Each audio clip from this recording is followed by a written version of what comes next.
자, 오늘은 지난주에 이어서 오순절 베드로의 설교 나머지 부분을 정리를 하고 그 설교를 듣고 많은 사람이 구원을 받았는데 구원을 어떻게 받는가에 대해서 말씀을 좀 상고하도록 하겠습니다. 오순절에 갑자기 하늘로부터 급하고 강한 바람 같은 소리가 그들이 앉아온 집에 가득했습니다. 여기서 강한 바람이라는 것은요, 거의 토네이도 같은 매우 강력한 바람이라는 겁니다. 강력한 바람이 불었어요. 그리고 불이 혀처럼 갈라지는 것들이 나타나더니만 모인 사람 각 사람 위에 하나씩 다 이렇게 임했어요. 그들은 성령 충만을 받았습니다. 그리고 성령 충만을 받은 그들은 성령이 말하게 하심을 따라 말하기를 시작했는데요. 놀라운 사실은 그 당시 전 세계를 대표할 수 있는 15개의 나라에서 온 유대인들이 자기들의 언어로 그 말을 알아들었다는 거예요. 놀랄 일 아닙니까? 기절초풍할 일이죠. 그래서 그들이 이렇게 말합니다. 저 사람들 갈릴리 사람인데 어떻게 우리나라 말을 아냐 이거예요. 굉장히 당황했습니다. 그 중에 어떤 사람들이 이렇게 말했어요. 저 사람들 술 취했다. 새술에 취했다. 그렇게 조롱을 했어요. 그런데 그들은 지금 자기 눈앞에서 일어나고 있는 하나님의 일하심을 보고 듣고 있어요. 근데 안 받아들입니다. 그리고 조롱했어요. 그런가 하면 이 베드로의 설교를 들었던 사람들 중에 3,000명은 회개하고 성령 받았어요. 왜 어떤 사람은 조롱하고 어떤 사람은 예수 믿고 구원받습니까? 무슨 차이입니까? 마음의 차이예요. 마음의 차이. 여러분, 마음을 딱 닫으면 아무리 놀라운 하나님의 역사가 나타나도 믿음의 자리에 못 나갑니다. 중요한 것은 일단 마음을 열고 하나님 말씀을 받는 게 중요해요. 여러분, 오늘도 마음을 열고 말씀을 받게 되시기를 바랍니다. 이 사람들의 조롱에 대한 답으로 베드로의 설교가 시작이 돼요. 이 사람들 술 취했다. 새술에 취했다. 그러니까 베드로가 이제 설교를 시작하는데요. 여러분, 지난주에도 말씀드렸지만 설교는 참 중요해요.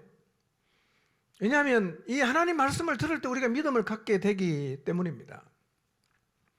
성경 인도를 따라 땅끝까지 복음을 전한 사람들의 행적을 기록한 사도행전에 기적이 많이 나오죠.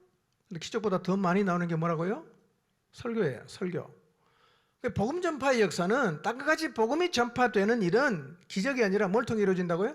하나님의 말씀, 하나님이 행하신 큰 일을 우리가 사람들에게 나가서 증인으로 증거하는 일을 통해서 복음 전파의 역사는 이루어집니다. 오순절 베드로가 설교했을 때 몇 명이 회개했습니까? 3,000명. 엄청난 겁니다. 한 번 설교했는데 3,000명 회개했습니다. 교인은 몇 명입니까? 3,120명이요. 그랬으면 좋겠어요. 저는 수백 번 설교해도 그냥 별로 안 돌아오는 것 같은데. 자, 오늘도 말씀을 전하는 이 설교를 통해서 구원의 역사가 일어나는데요. 자, 오늘 우리 가운데 믿지 않는 분들, 오늘 이 말씀을 통해서 구원의 자리로 나오게 되는 은혜가 있기를 바랍니다. 베드로는 우선 새술에 취했다는 조롱에 대해서 이렇게 대답합니다. 지금 아침 9시인데 어떻게 사람들이 술에 취했을 수 있겠냐. 이건 술 취한 게 아니라 선지자 요엘의 예언 성취다. 이렇게 얘기를 합니다.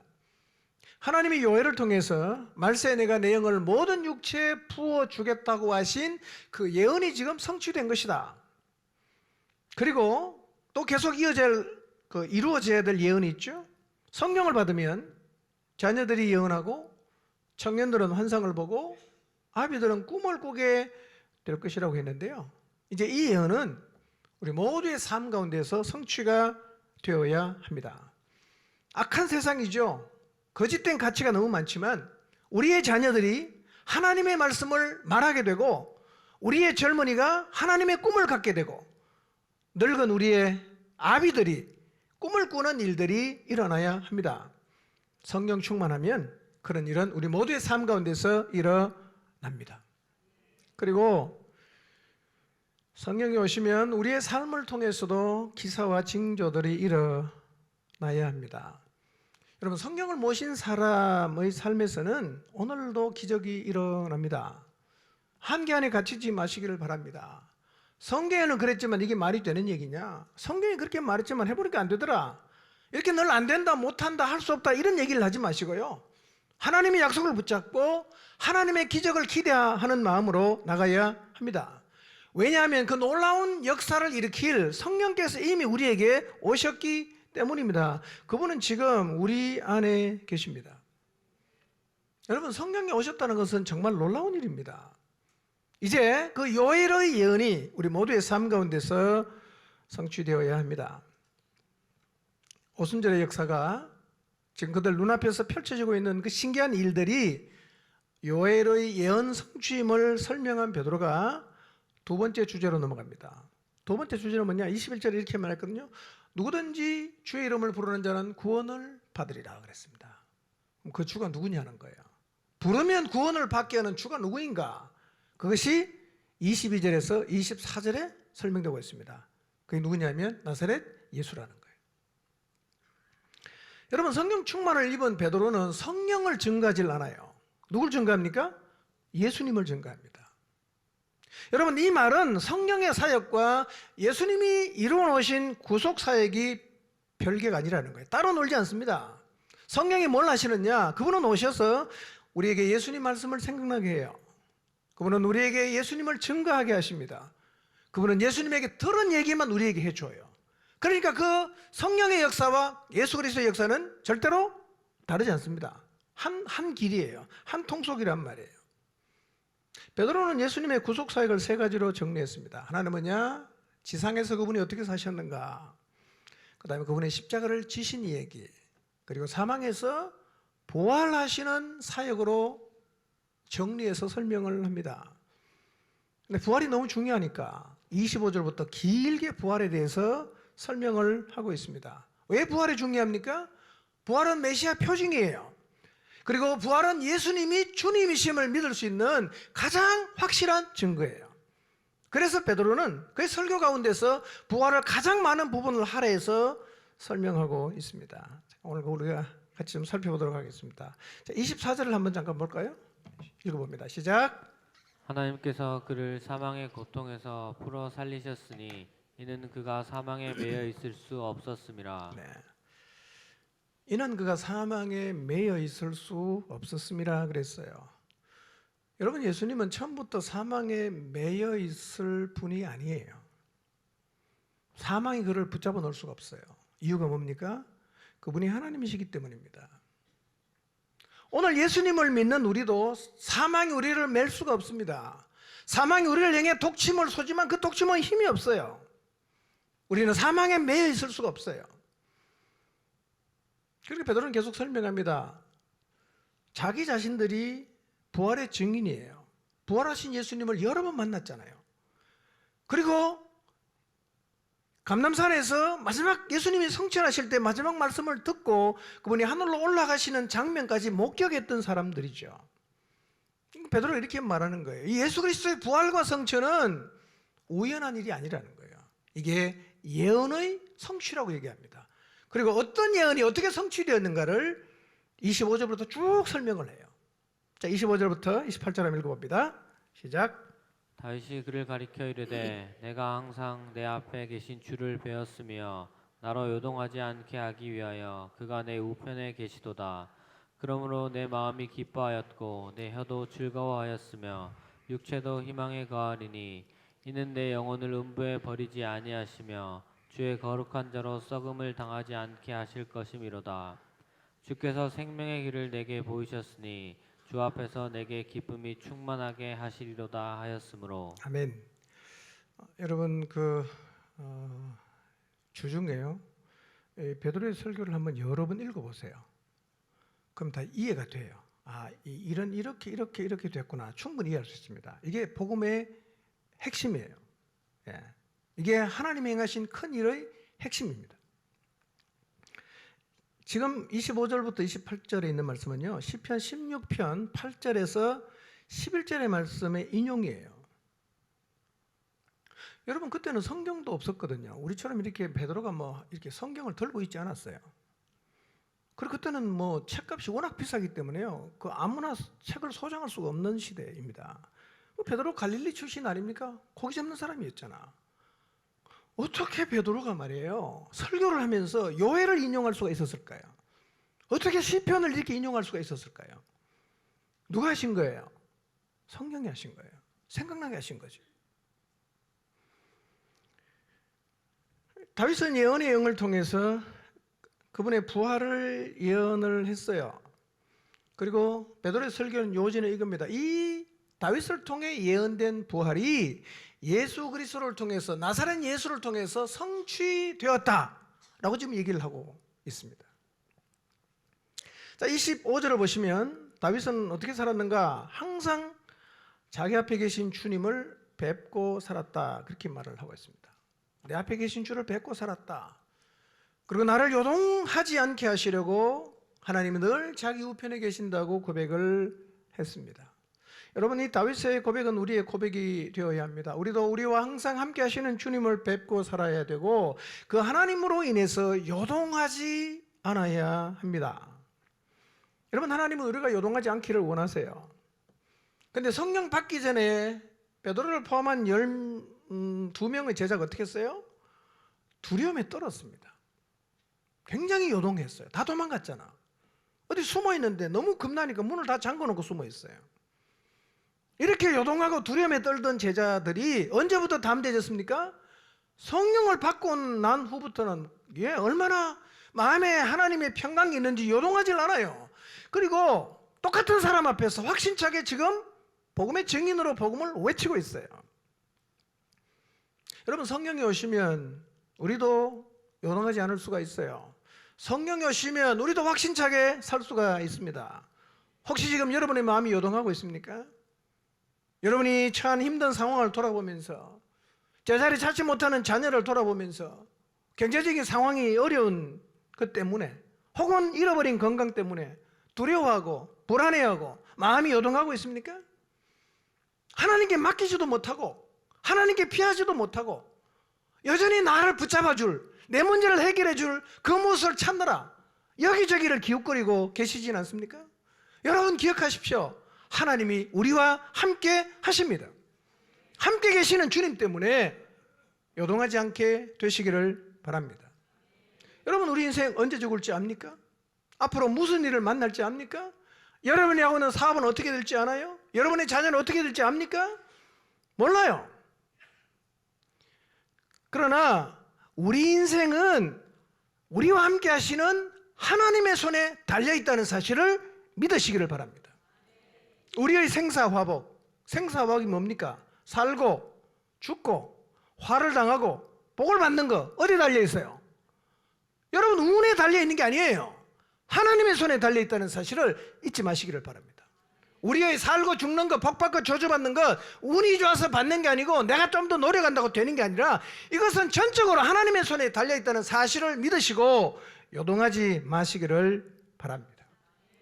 26절부터 보면 자기를 요동하지 않게 하시려고 함께 하시는 하나님, 29절에 보면 부활의 소망을 갖게 하셨기 때문에 다윗은 이렇게 고백해요. 내가 내 마음의 기쁨과 입술의 즐거움과 육체에는 희망을 가지고 산다, 이렇게 말합니다.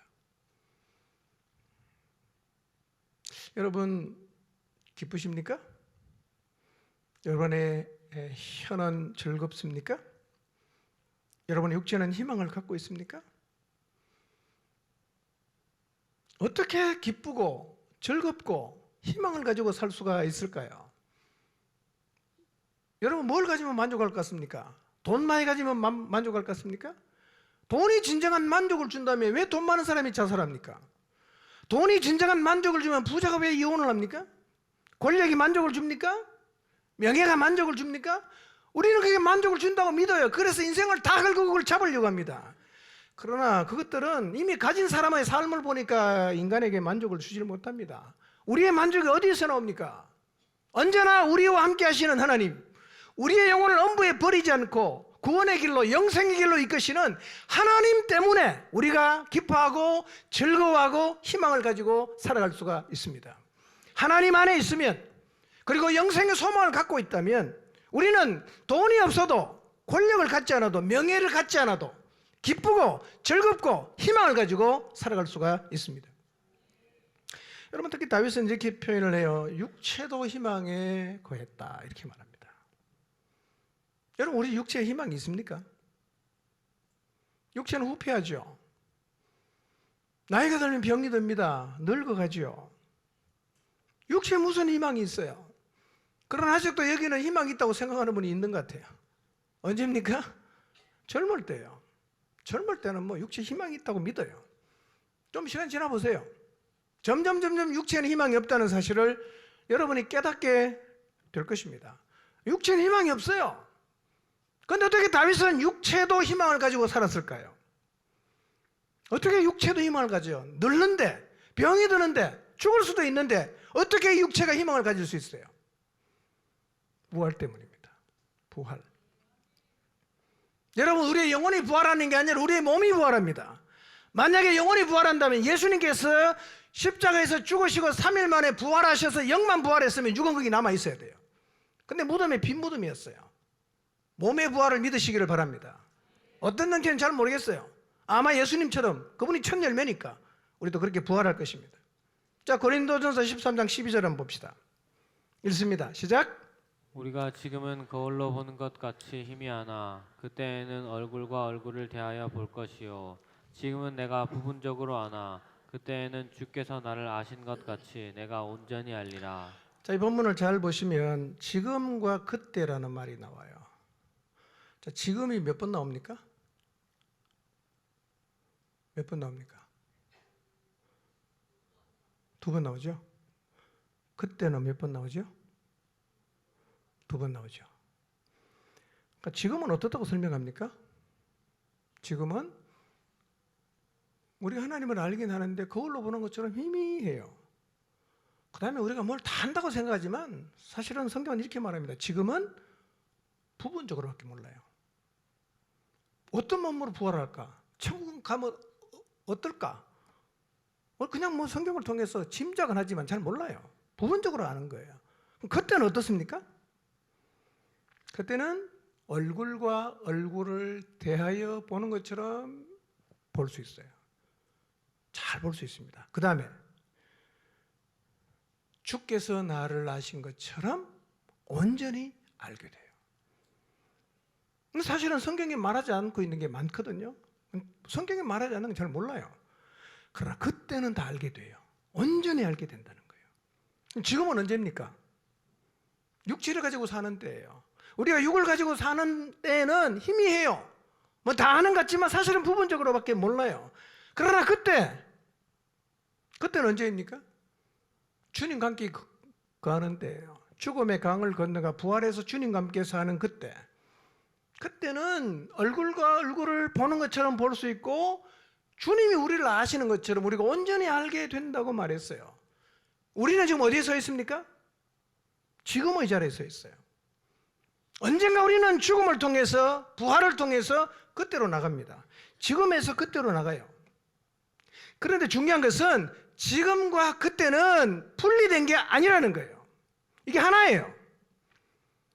우리는 지금 이 자리에서 죽음과 부활을 통해서 그때와 연결이 되죠. 그렇기 때문에 부활의 소망을 가진 사람은 육체가 늙어도 뭘 갖는 거예요? 희망을 갖는 거예요. 죽음으로 끝나지 않아요. 지금 이 자리에서 어디로 갑니까? 그때로 가는 거예요. 여러분, 바울도 죽음을 끝으로 보질 않았어요. 그래서 그는 늘 말하죠. 나는 죽음의 강을 건너서 하나님과 함께 있는 자리에 머물고 싶다. 이런 얘기를 여러 번 했어요.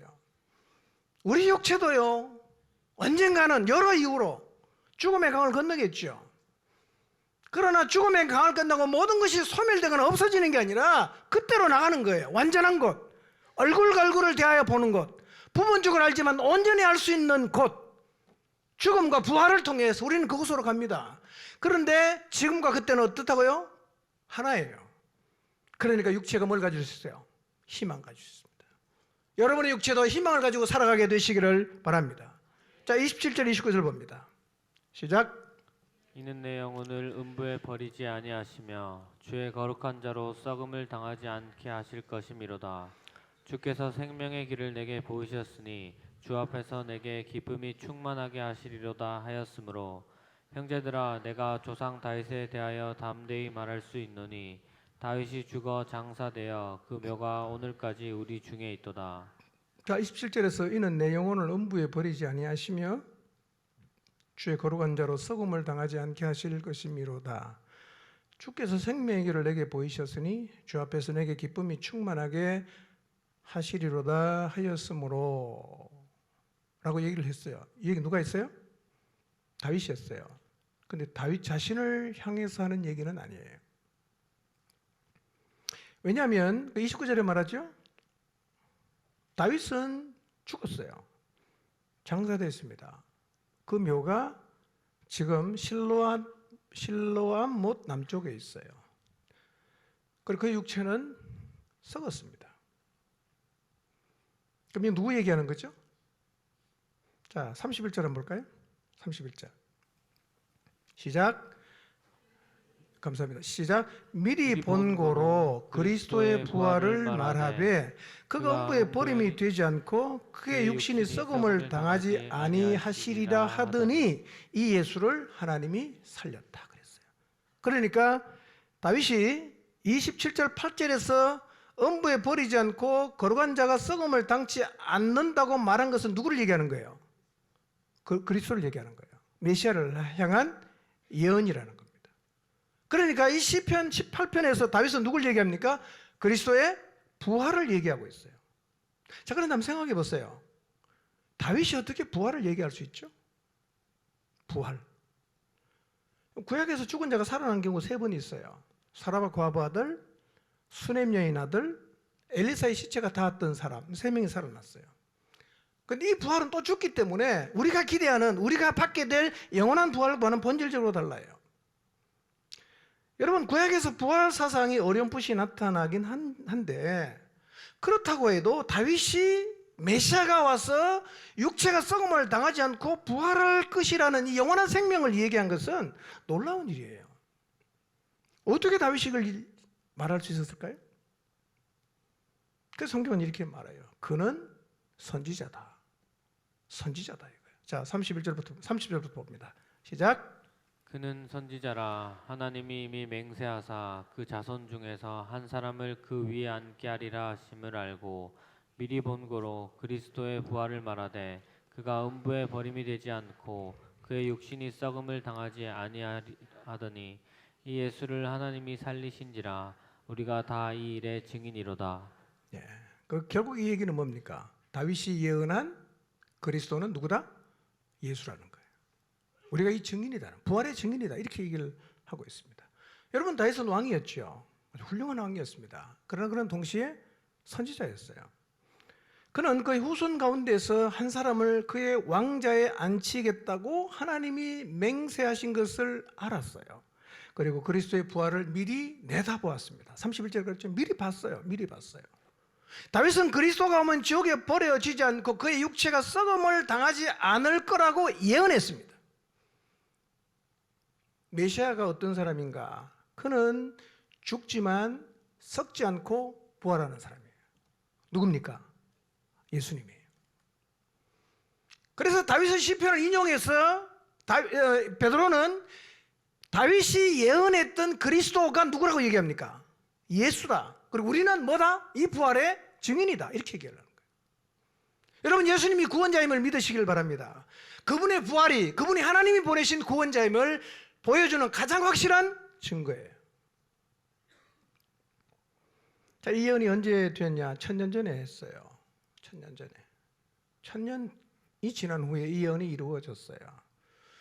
그럼 성령이 오실 것이라는 요엘의 예언은 몇 년 전에 했어요? 800년 전에 했어요. 여러분, 성령은 시간을 넘어서시는 분입니다. 하나님의 역사는 우리의 시간을 넘어서요. 그러므로 내 시간에 갇혀서 하나님의 역사를 제한하거나 내 시간에 갇혀서 하나님이 진행을 했는데 끝났다고 말하지 마십시오. 내 시간에 갇혀서 여러분이 하나님이 진행하고 있는 일을 포기하지 마시기를 바랍니다. 남유다의 패망, 그리고 70년의 포로 생활, 유다 백성이 다 원하지 않았어요. 망하는 건 정말 싫어했습니다. 그 예레미야가 계속 망한다고 하니까 듣기 싫어갖고요. 막 잡아다가 그냥 구덩이에 가두기도 하고 감옥에 넣기도 하고 막 그랬습니다. 그러나 하나님은 하나님의 계획대로 바벨론에 망하게 하시고 70년간 포로로 살게 하셨습니다. 왜 그랬을까요? 황폐해지고 우상 숭배에 찌들어진 그 백성의 마음을 새롭게 하는데 70년의 정화의 시간이 필요했기 때문입니다. 그것이 하나님의 시간표였습니다.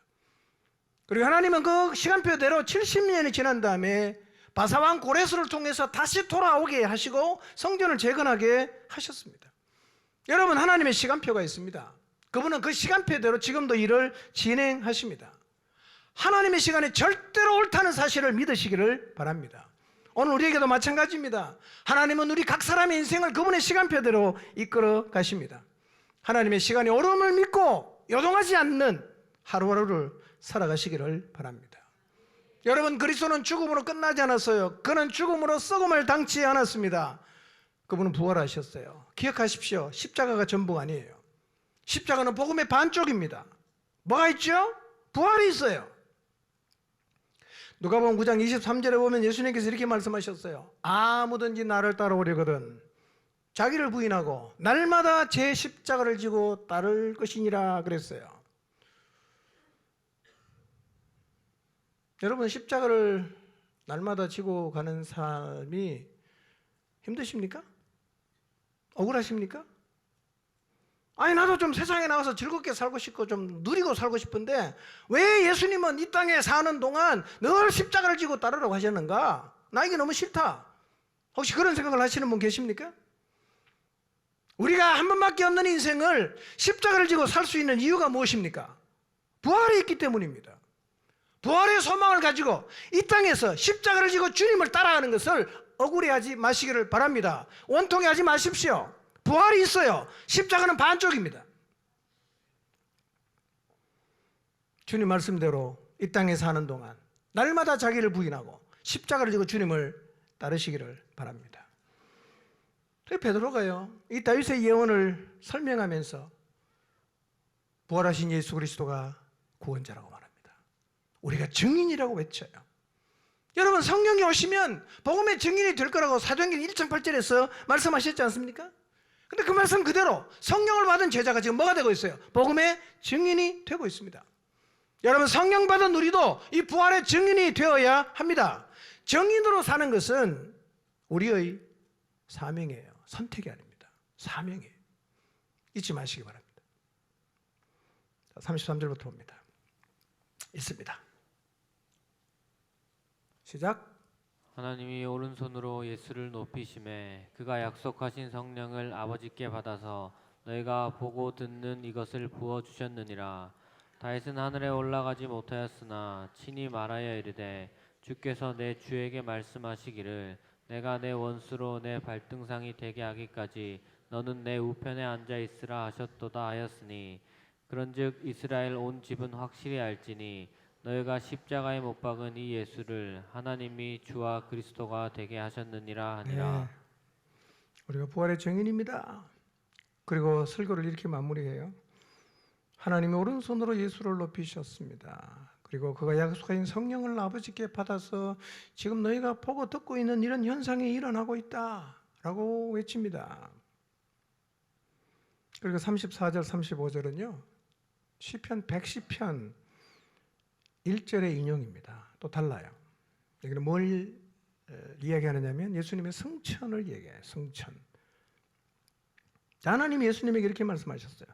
내 원수로 발등상이 되게 하기까지, 너의 원수가 네 발등상이 될 때까지. 발등상이 뭡니까?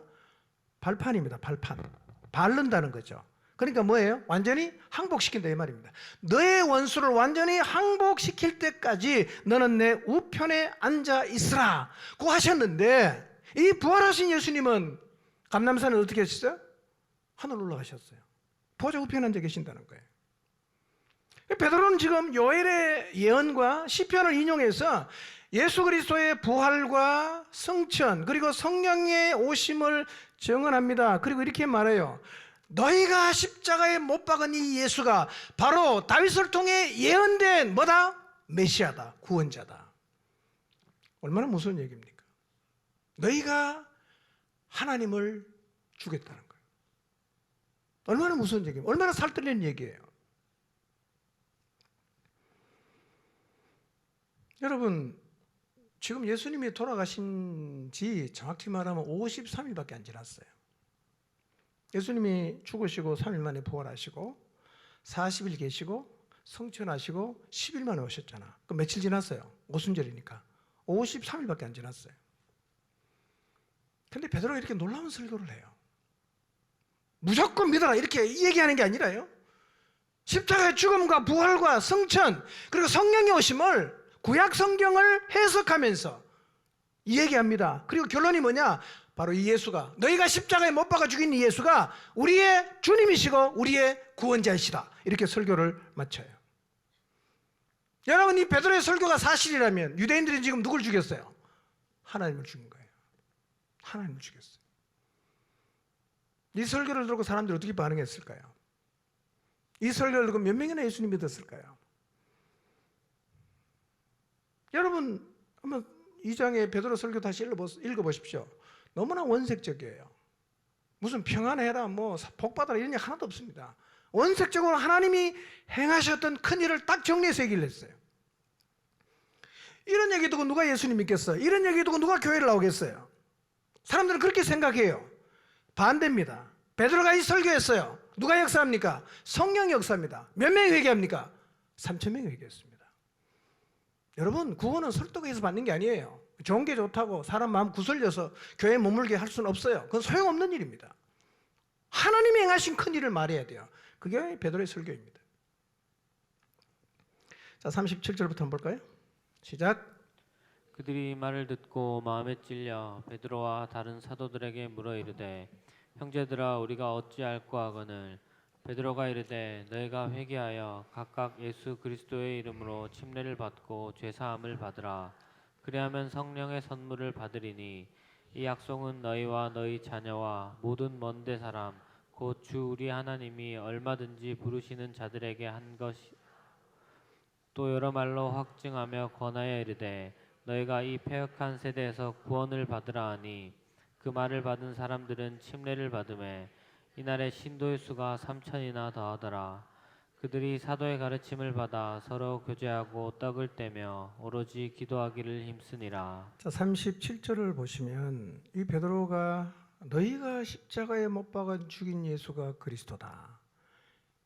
너무 두려운 얘기입니다. 큰일 날 얘기예요. 이제 우리가 어떻게 하냐 이제. 그런 생각을 하지 않겠어요? 그 반응이 어떻게 나옵니까? 37절에 이 말씀을 듣고 마음이 찔렸어요. 마음이 찔렸다. 그리고 3,000명이 구원받았거든요. 자, 그러면 이 시간에는 짧게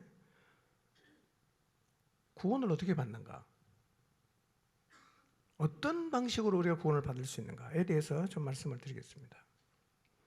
여러분 어떻게 구원받았어요? 여러분이 기도하고 있는 그 사람을 어떻게 구원의 자리로 이끄시겠습니까? 한 사람을 구원의 자리로 이끌려고 하면 뭘 해야 됩니까? 어떻게 하면 구원의 길로 이끌 수 있을까요? 이걸 아예 모른다면 우리가 사랑하는 사람들을 주님 앞으로 어떻게 인도하겠어요? 어떻게 구원의 자리에 설 수 있도록 돕겠습니까? 길을 알아야 되지 않겠어요? 이 길로 가면 된다. 혹은 저 길로 가면 된다. 길을 알아야 우리가 인도할 수 있지 않겠어요? 어떻게 구원받는가 잘 모르겠다. 어떻게 우리가 도울 수 있겠어요? 구원받는 길이 있어요. 그걸 간략하게 말씀드리겠습니다. 자, 사도행전에는 2장에는요 구원이라는 말이 3번 나오는데요. 한번 21절을 볼까요? 시작. 누구든지 주의 이름을 부르는 자는 구원을 받으리라 하였느니라. 그리고 그 주가 누군지를 22절에서 24절까지 설명해요. 그 누구라? 나사렛 예수다. 죽으시고 부활하신 나사렛 예수가 너희의 주다. 그리고 주의 이름을 부르면 뭘 받는다? 구원받는다. 이렇게 얘기했어요. 자, 40절과 47절 봅니다. 시작. 또 여러 말로 확증하며 권하여 이르되 너희가 이 패역한 세대에서 구원을 받으라 하니 하나님을 찬미하며 또 온 백성에게 칭송을 받으니 주께서 구원받는 사람을 날마다 더하게 하시니라. 실제로 사도행전에 구원의 역사가 일어났어요.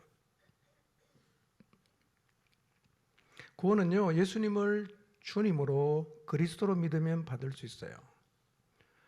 그런데 문제는 이거예요. 어떻게 믿을 수 있냐는 거예요. 예수님이 나의 주님인 것을, 예수님이 구원자인 것을 어떻게 믿을 수 있냐는 거예요. 어떻게 하면 믿어지죠? 여러분 어떻게 믿었어요? 설명할 수 없는 겁니까? 자, 로마서 10장 17절 봅니다. 시작. 그러므로 믿음은 들음에서 나며 들음은 그리스도의 말씀으로 말미암았느니라. 여러분 구원의 길의 출발이 뭐냐? 듣는 겁니다. 하나님 말씀을 듣는 거예요. 여러분 이것은 사도행전에서 반복해서 나타나요. 설교를 듣다가 믿은 사람이 너무 많아요. 빌립보에서 루디아도 강가에서 바울이 하나님 말씀을 전했는데요, 듣다가 믿었어요. 그 다음에 그 빌립보 감옥의 간수와 가족들도요, 바울이 말씀을 전했을 때 다 믿었어요. 오늘 2장에 나오는 3,000명도 어떻게 믿었어요? 베드로가 전해주는 설교를 듣고 믿었어요. 그러니까 하나님 말씀을 듣는 것이 구원의 첫 걸음이에요. 여러분 누군가를 예수님 믿고 구원을 받는 자리에 이끌고 싶다면 어떻게 하면 되겠어요? 말씀을 듣는 자리로 초대를 하든지, 아니면 여러분이 이 복음 말씀을 얘기해 주세요. 전해 주세요. 말씀을 듣다가 뭐가 생겨요? 믿음이 생기는 거예요. 말씀을 듣다가 믿음이 생기는 거예요. 이게 구원의 첫 걸음이에요. 저는 이제부터 우리가 예수님을 믿고 구원을 얻는 자리로 이끌고 싶은 사람이 있다면 어떻게 하든지 간에 예배 자리에 초대하시고 말씀을 듣는 자리로 초대하십시오. 그러면 말씀을 들을 때 뭐가 생겨요? 믿음이 생깁니다. 생겨요. 자, 사도행전 2장 37절 다시 한번 봅니다. 시작. 그들이 이 말을 듣고 마음에 찔려 베드로와 다른 사도들에게 물어 이르되 형제들아 우리가 어찌할꼬 하거늘. 자, 여기서 이 말이 무슨 말입니까? 이 말이 베드로의 설교잖아요. 14절부터 36절까지 이 설교입니다. 그러니까 베드로가 설교를 했는데 마지막이 뭐죠? 이분이 너희가 십자가에 죽인 예수가 바로 주와 그리스도다. 이걸로 설교의 결론을 내렸단 말이에요. 그러니까 이 말을 듣고 사람들의 반응이 뭐예요? 마음이 찔렸어요. 여러분 하나님 말씀을 들을 때 성령이 역사하시면 마음이 찔리는 일이 일어나요. 마음이 찔린다는 말이 무슨 의미입니까? 이 원어는요, 카토니게산이라는 말은 이런 뜻입니다. 격하게 찔러서 관통한다는 뜻이 있어요. 그냥 확 찌르는 거예요. 마음을 확 찔러요. 뭐가? 말씀이요.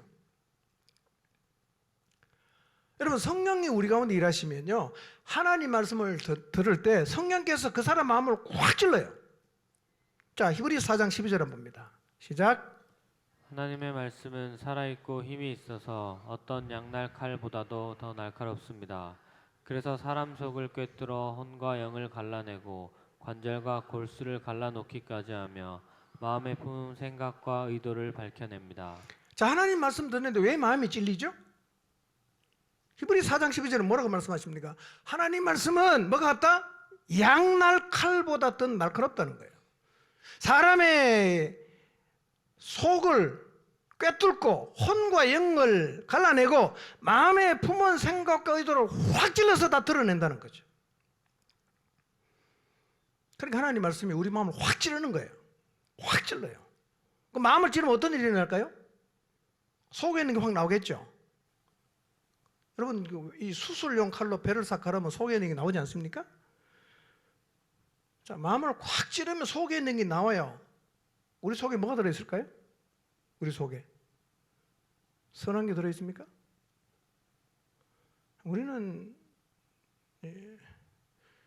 포장의 전문가죠. 예의 뭐 이런 걸 가지고 싹 포장을 하고 있지만요, 말씀이 훅 찌르면요 우리 속에 있는 게 더러운 게 다 나와요. 마가복음 7장 21절 22절 봅니다. 시작. 속에서 곧 사람의 마음에서 나오는 것은 악한 생각, 곧 음란과 도둑질과 살인과 간음과 탐욕과 악독과 속임과 음탕과 질투와 교만과 우매함이니. 네. 마가복음에서는 우리 마음속에 들어있는 게 이 12가지 설명하고 있어요. 이런 게 다 들어있다는 거죠. 음란, 도둑질, 살인, 간음, 탐욕, 악독, 속임, 음탕, 질투 막 쫙 들어있어요. 마태복음에는 7가지로 말하는데요. 마가복음은 12가지로 얘기해요. 근데 이보다 더 근본적인 게 우리 마음속에 들어있어요. 이런 죄를 짓게 만든 더 근본적인 이유가 있어요. 그게 우리 안에 들어있어요. 말씀을 들을 때 이게 확 찔르면요, 이게 튀어나오는 거예요. 아, 이게 죄구나 깨닫게 되는 거죠. 뭐가 들어있는가? 로마서 1장 28절 봅니다. 시작. 또한 그들이 마음에 하나님 두기를 싫어하매 하나님께서 그들을 그 상실한 마음대로 내버려 두사 합당하지 못한 일을 하게 하셨으니. 예. 우리가 해서는 안 되는 죄를 짓는 가장 큰 이유는 우리의 마음에 하나님이 안 계시기 때문입니다. 우리는 하나님으로부터 독립을 선언했어요. 내가 알아서 합니다. 더 이상 내 인생에 간섭하지 마십시오. 이게 죄의 출발이에요. 여러분, 창세기의 주제가 무엇입니까? 하나님이 우리를 창조했다는 거예요. 하나님이 계신다. 하나님 우리를 창조하셨다. 이게 창세기의 대주제입니다. 그렇기 때문에 인간은 우리 자신을 창조하신 하나님의 질서 속에서 살아야 합니다. 여러분, 하나님의 질서에는 복도 있고 저주도 있어요. 질서대로 살면 복을 받고 질서를 벗어나면 저주를 받는 거죠. 이것은 모든 만물도 마찬가지예요. 여러분, 물고기가 이제 물 안에 있는 게 지겹다고 밖으로 튀어나오면 어떻게 됩니까? 그게 죽는 거죠. 우리도 똑같습니다. 하나님의 질서 고리타분하다, 재미없다, 그래서 하나님의 질서를 깨고 튀어나오면 고통과 저주와 죽음이 기다리는 거예요. 여러분, 하나님은 우리에게 죄 지으라고 자유를 준 게 아니에요. 뭐가 죄입니까? 로마서 1장 8절에는 마음에 하나님 두는 걸 거부한 거죠. 다르게 말씀드리면 뭐냐? 하나님의 질서를 거부하는 거죠.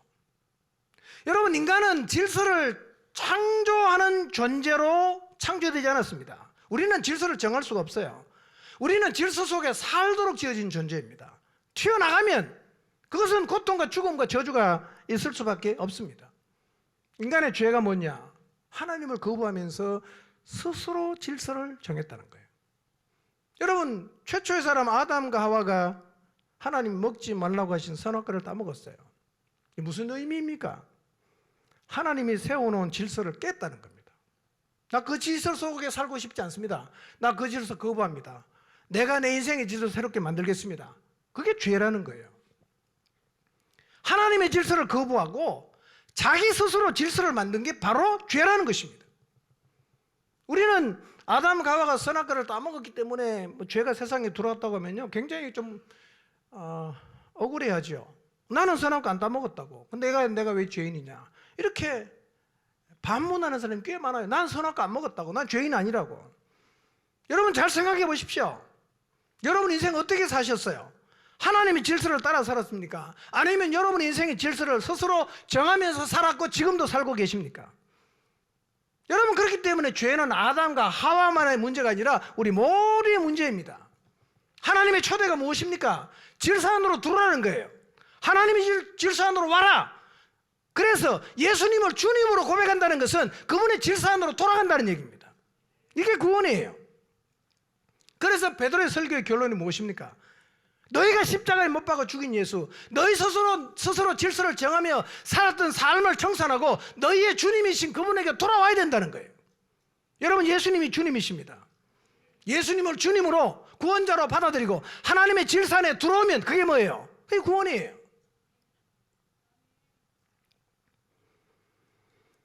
여러분, 양날 칼보다 더 날카로운 하나님 말씀이 우리의 마음을 확 찌르는 거예요. 뭐가 튀어나옵니까?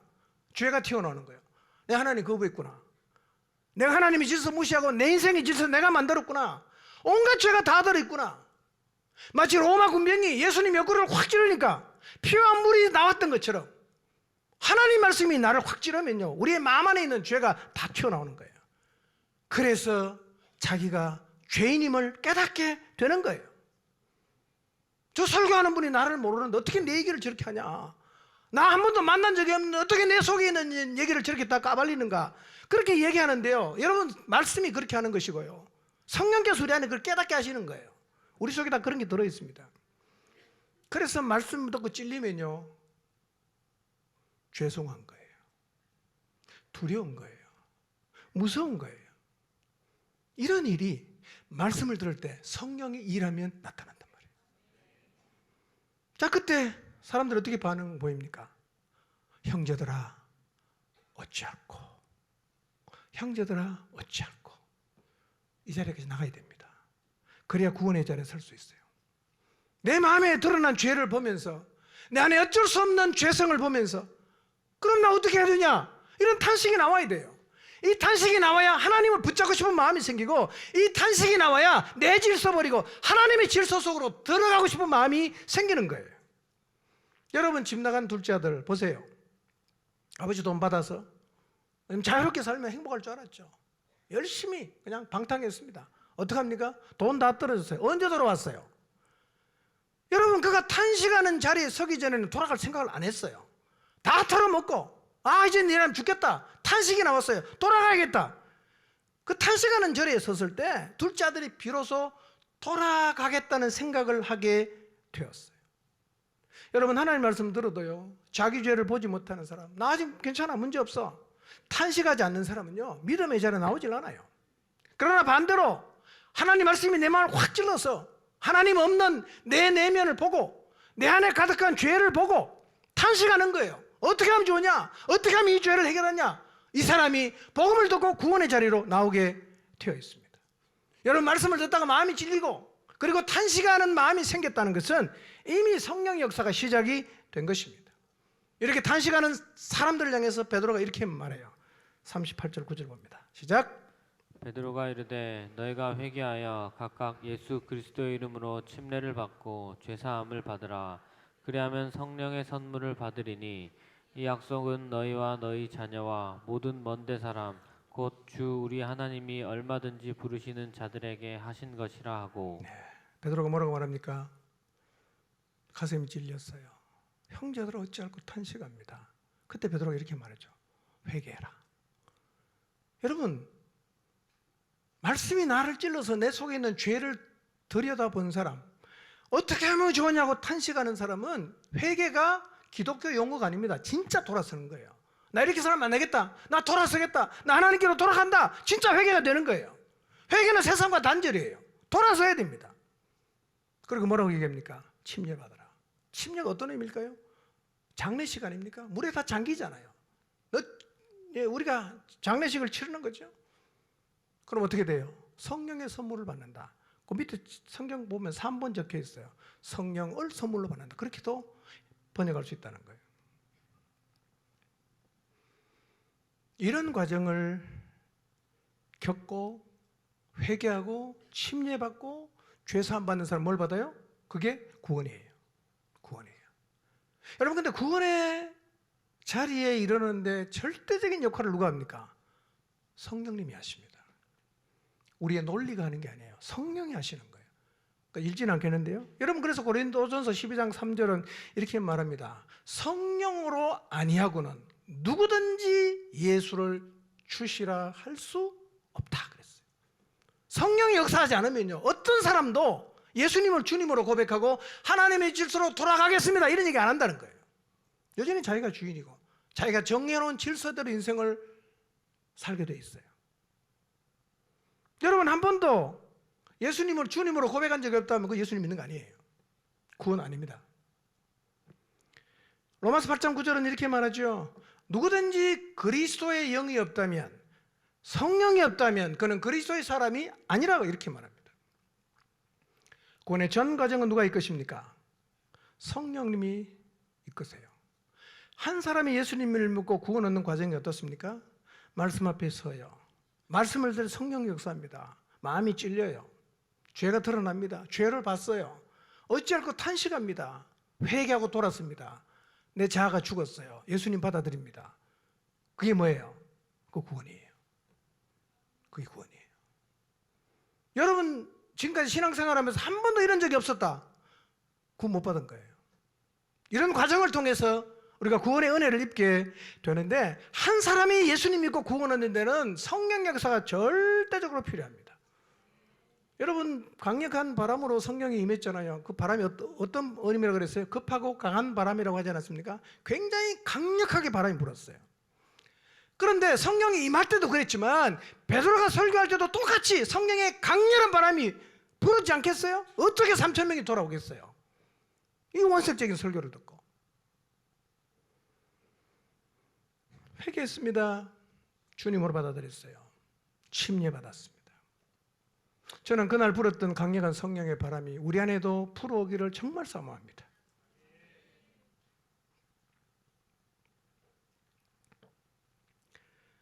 더 많은 사람들이 말씀 앞에서 자기 죄를 보고 마음이 찔려서 탄식하고 단절하고 돌아서고 죄사함 받고 장례식 치르고 예수님을 주님으로 받아들여서 하나님의 질서 안에 들어오는 일들이 우리 안에서 일어나게 되기를 바랍니다.